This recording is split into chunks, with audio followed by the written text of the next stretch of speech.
Mana tuzukam, nima aytashaysan deb. Urmasam, so'kmasam, yomon gapirmasam, go'riga ketasanmi? Siz mana o'g'llaringizni boshqacha, mana zombircha qizingizni boshqacha ko'rasiz. Ajratasiz.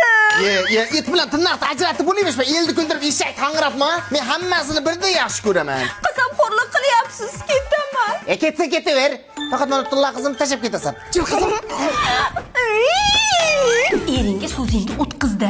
E'tiroz qiladi. Salishni gapirsa yolg'ondan yig'la. Keringni ichachib hamma aytganlaringni qiladi.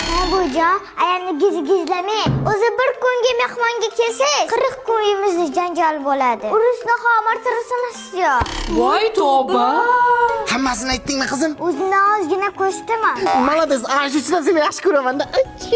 Shu sovuqda mashinani mushtabolarga judiryapsizmi? Hech balo qilmaydi, pishadi. Zilola qani? Sherdan mashina ichida pechkasini qo'shib berganman, o'tiribdi. Nima o'qirashmayapti, shoxi bormi? Jinnimi, sen sovuq-ku, shamollab qoladi. Yo tavba, o'g'il desa boshqashiydi, qizim desa tomdan tashiydi. Mana, yoqaga teringni ishini olaman. Ye, tayoq tashib qo'lundirib sindiraman hozir. Nima shu qizingiz tarafini olaverasiz? O'g'illarim har doim yonimda. Qizim ertaga bir joyga tushib ketadi. Otasini mehriga to'ysa, ertaga mehrga muhtoj bo'lmaydi deyman-da.